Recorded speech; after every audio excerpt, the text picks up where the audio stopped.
Cracking Open. I'm Jason Hiner with my cohort, Bill Detwiler, back again to crack open more of the latest technology. This time, we've got the Galaxy S9. Bill, what are we gonna do with it? Yeah, so we're gonna take it apart. We're gonna crack it open like we always do. I've cracked open almost every Galaxy, I think, since the original was launched. We always love cracking open the Samsung tech, so we're really interested to see what's inside the S9, see how hard it is to take apart, see how hard it is to repair. Very good. We learn a lot of things when we do these, Bill. You know, from early on, from cracking open really all the most prominent smartphones, starting with the first iPhone, Blackberries, HTC, Motorola, Samsung devices. We've cracked open a lot. And I remember early on, we would see some of these devices and crack them open. And you could tell a lot about a company by the inside of their devices. There were some devices that you could tell they were really jury rigged. And you would look at them and you'd say, oh my gosh, look, they've taped up these wires. They've got stuff, you know, it's a mess in here. And very early on, when Samsung started making smartphones, I remember you saying to me, these devices are designed so well. They always have been. I mean, Samsung has always been a hardware company. They've always been an engineering-based company. And so it was always a pleasure to take them apart. Now, the only thing that is not a pleasure these days on the modern devices is all the adhesive that goes into them. So as everybody can see, we're using a heat gun here, and we're actually applying heat to the back of the plastic cover. That's how we're going to get into the S9. This has been sort of the standard way that we take these apart for several years now, for several versions. And we're also going to use sort of a modified guitar pick or another thin plastic tool to wedge between the back cover here and the edge of the frame, the main body here, so that we can get into the phone. And so after I've heated up the adhesive here, and there are a couple different ways to do this, but we like the heat gun. We're going to try and slide this in here. And in all fairness, because we didn't want this video to be an hour and a half long, we pre-cooked this a little bit. Not literally, obviously. It has a battery inside. But we've already pre-loosened the back so that we can get straight into cracking open. So it's like the cooking shows where they make all the ingredients and then they pull it out of the oven. That's right. It's all done, right. So what we're going to do is we're going to slide the pick in. And you can see how easy this slides around. Normally this would not do this. But you've already softened this up. I've already softened the adhesive up here. So that makes things a lot easier when it comes to taking these apart. You do want to be very careful on this. There is a flexible cable that's inside near the cameras that we'll see when we take this apart that we don't want to cut through. So you really only need to insert these, you know, just a quarter inch, not even that much, a few millimeters inside the device to cut through the adhesive that's around the edge of the device. You know, that's what helps keep the dust out of the device. That's what helps keep the moisture and water out of the device. And so that's why they use adhesive instead of screws these days. It used to be screws, right? It always used to be screws. It used to be, you could pop it loose, mechanical connections, clips, snaps. But now it's adhesive again. Is it because of everything being so thin? It is. A lot of it's because for the IPS and the thinness, you really want to make sure that you can't get the dust in, you can't get the moisture in, and people want everything to be thin. So you need smaller screws, you need fewer mechanical connectors. Now, as we lift this off here, I'm going to lift this up. You can kind of see if I tilt this up. I don't know if we can get a close-in shot there.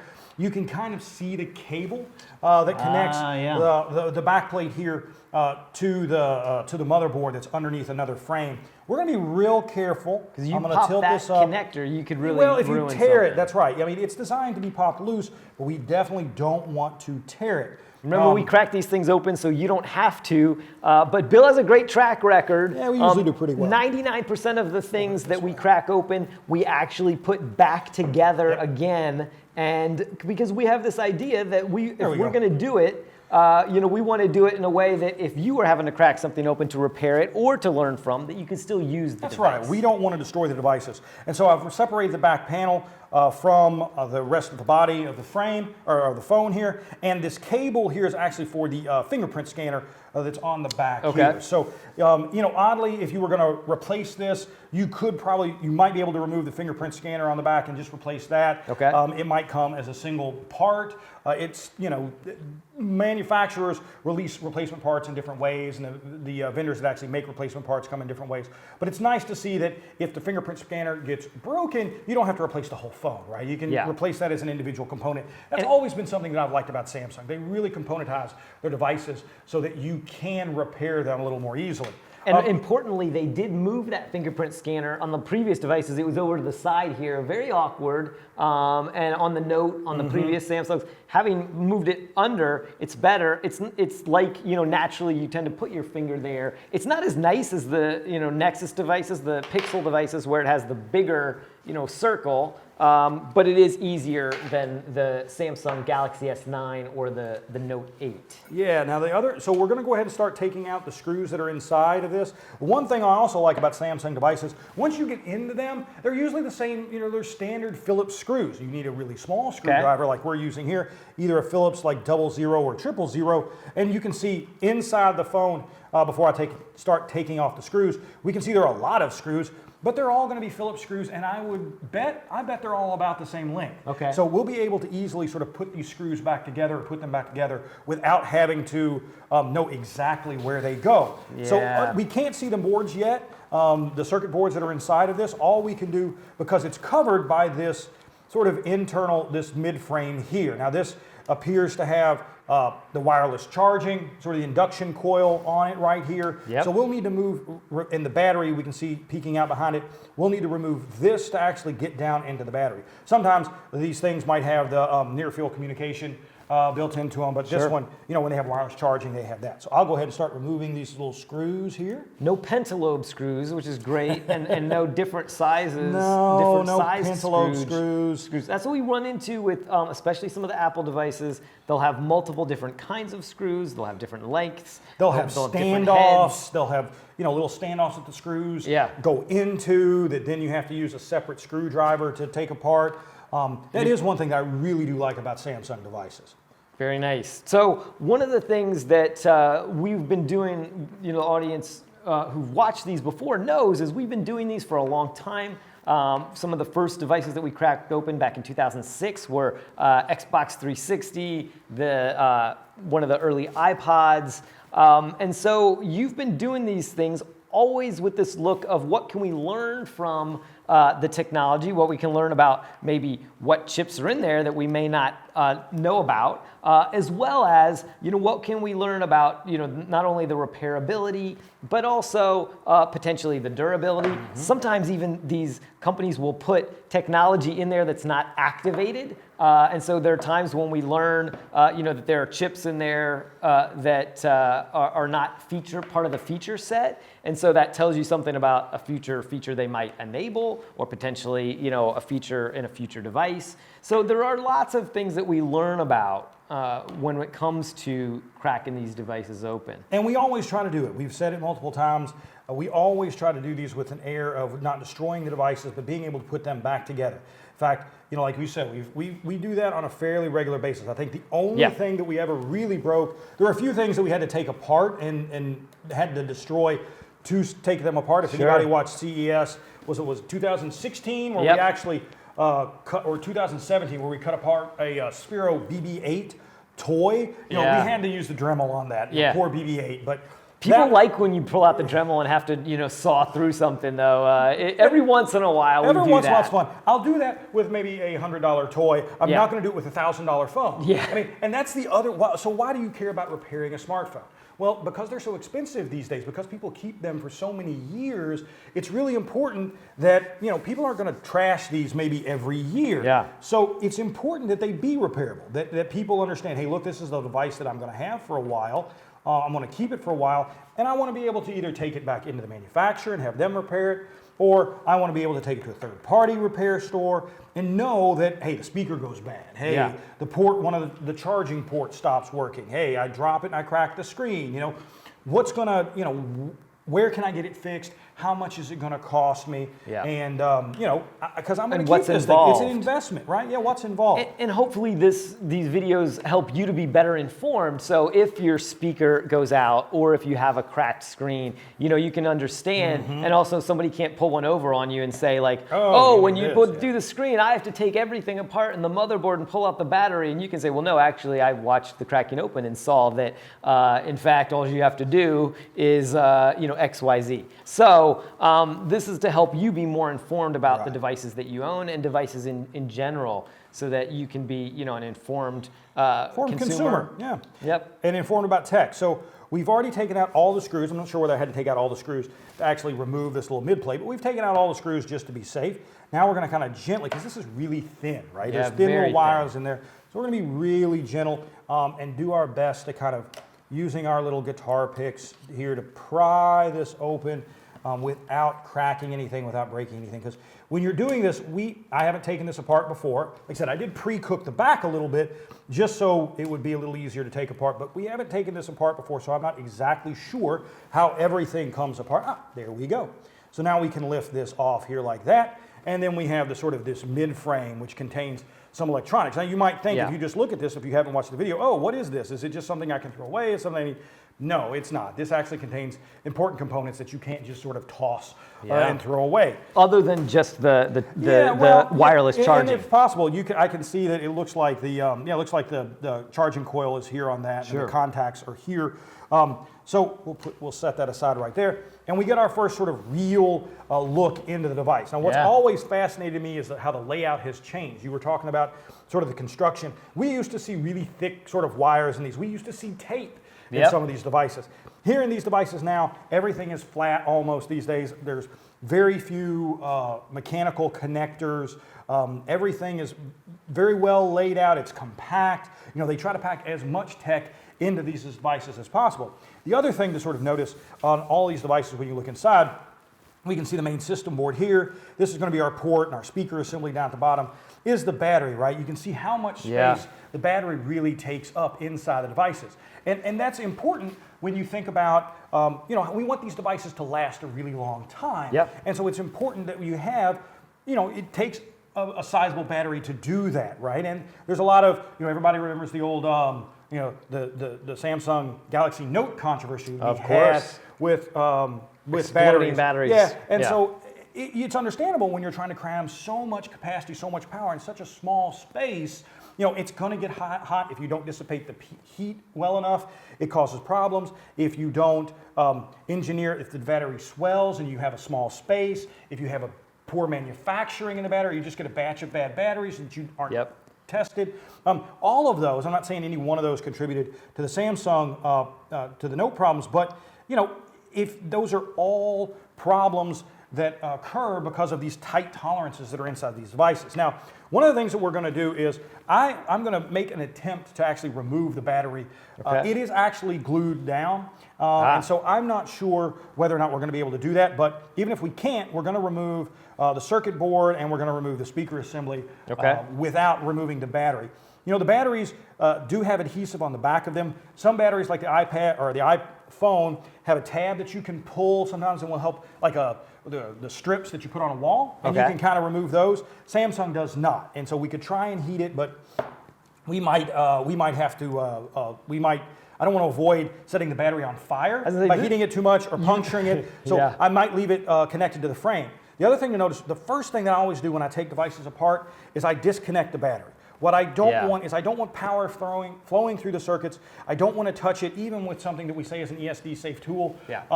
We want to avoid any kind of short circuit, any kind of static discharge.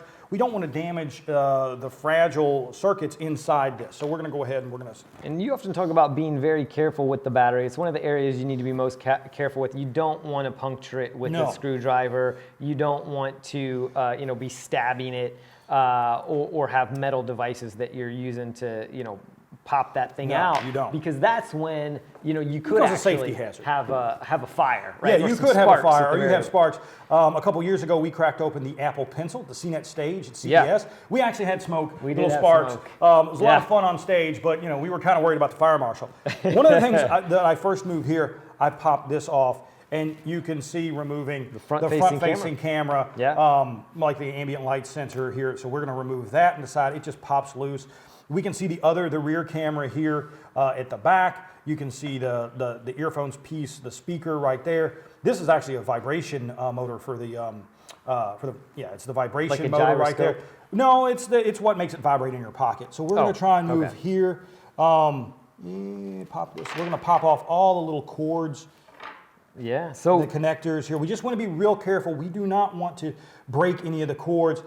If I were to damage the battery to cut that cord, that wouldn't be that much of a problem to replace. But if I break one of the circuits on the motherboard, I mean, it's really hard to solder these really small components. The whole thing's probably just trashed. I mean, not the whole phone, but the circuit board is gone at that point. So what we're going to do is we're going to like pop this off here. We're going to try and I'm going to see if I can get the. So this device, one thing to note, one of the big things about the S9 and the S9 Plus with its dual camera is that Samsung has built into this, the camera itself has a processor now. And so that processor is what it's doing to do that super slow-mo. You may have seen some of the promos about that, 960 frames per second, really, really slow-mo. But it also is what enables it to do some low light photography, which of course, if you've worked with smartphones, you know is the worst feature in smartphones, is that low light photography. And so this device, what it does is it can take 3 photos and 3 exposures, and then it can use that to make a better low light photo. You know, one of the big problems with low light photos is noise. They're very grainy. And so the AI, so the processor attached to the camera is what enables it to do that. So that's one of the most important things about this device. And we can see Bill was talking about how up near the camera here, there's a lot of technology in there. And one of those things is a new feature in this phone, which is a processor just attached to the camera. So in the past, you had processors just attached to maybe the wireless chips. You had processors that were obviously graphics processors that were separate. This one has its own camera processor. Yeah, and I'm being very careful here. I don't see any other screws, but even the motherboards are usually held in pretty tightly, you know? Yeah. And so I want to be real careful when I pop this loose. I think I am going to be able to remove this without taking the battery, which is what I want to do. I don't want to puncture the battery. I don't want to do anything that could damage the battery, start a fire. We don't want the fire department to show up. But you do have to be really kind of careful. And that's what you see, this is why. I missed a screw, actually. So if you look right here, it's a silver colored screw, and it's right next to the vibration motor. And so that screw was preventing me from removing the motherboard. Had I just kept going and just kept forcing it and just kept trying to bend it, it would have. You might have cracked the motherboard, the chip. So now if I remove the screw, let's see what happens. And there it goes. That's why I love Samsung devices. You know, I can just lift. And these are among the most svelte devices on the market. You know, I just came back from Mobile World Congress, and it was interesting to compare. Some of the competitors have come out now with their own, bezel-less smartphones, and they, compared to some of these Samsung devices, they really do feel like, almost like a brick comparatively. Yeah. They have really outdone everybody in terms of the thinness and sort of the svelte feel of their phones. That's what they're best at. They've had some other challenges. This device is trying to match Apple in terms of Animoji, interestingly enough. Hasn't done real well with that. You know, their avatars, they've gotten some... I'll roll my eyes at Animoji. Yeah. I can do with that. Agree. All right. And then... That's just showing my age. You also have the fact that they're trying to do the facial recognition scanner. They haven't done that, integrate that quite as well on the facial recognition, but they make an incredibly svelte device. Yeah, and so here we were after removing that last screw that eluded me, and I actually broke one of my cardinal rules. I should have removed the SIM card slot, or the SD card slot here, but I did not. So that pulled out. That was holding the circuit board in.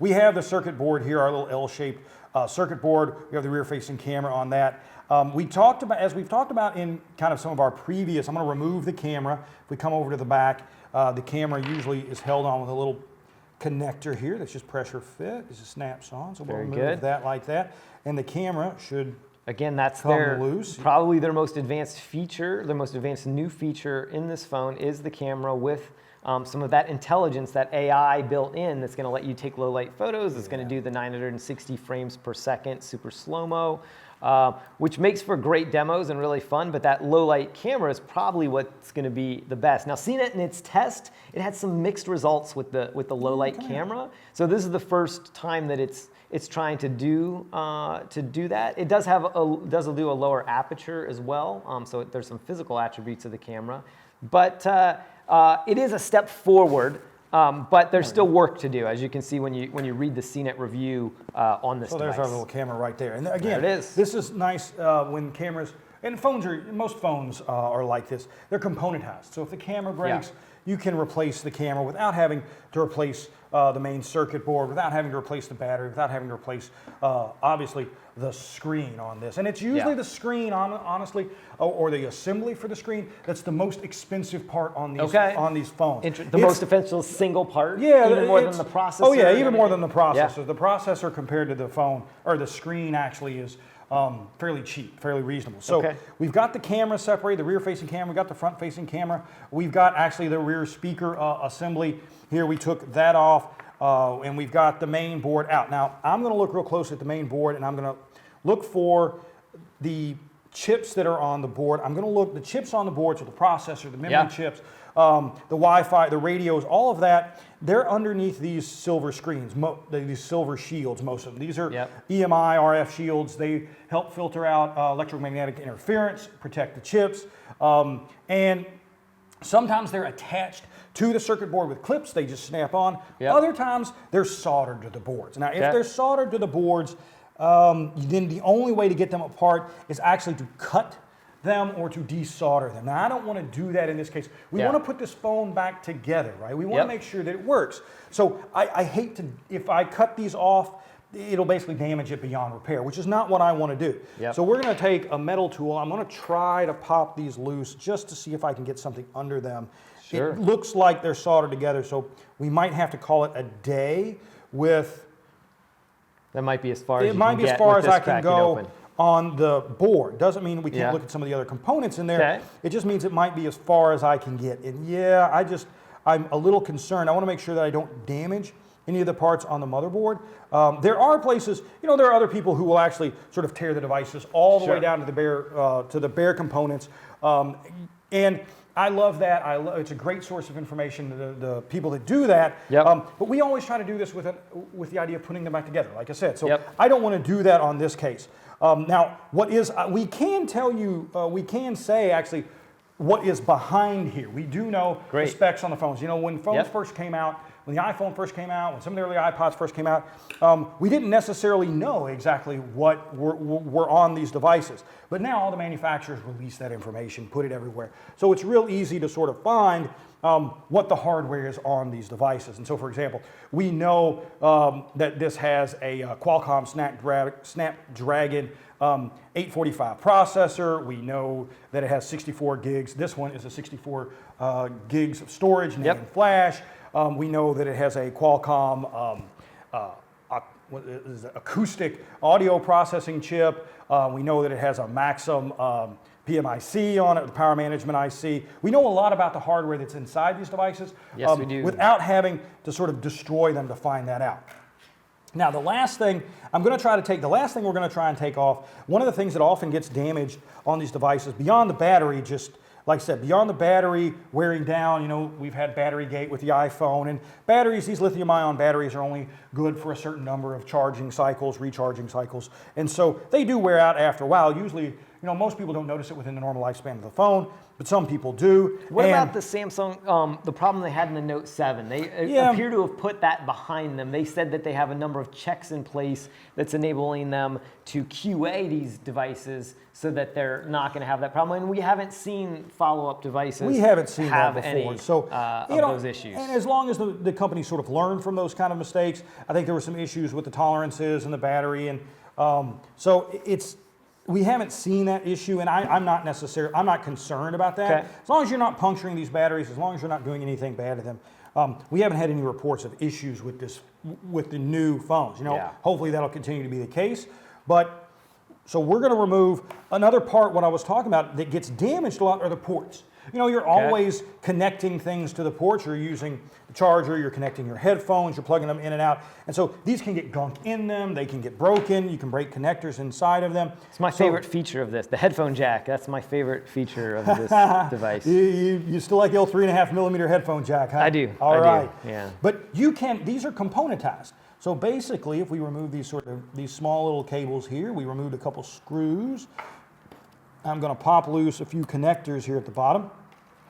And we should be able to remove, let's see if we can get it out. You were just talking about the headphone jack. Yep. So we're going to try and see if I can't take the headphone jack out here a little bit. You know, a lot of these devices, a lot of the manufacturers have removed the headphone jack. And it's not part of the Pixel. It's not part of the iPhone, of course. You know, I want to be gentle. You really do have to be gentle here. You do.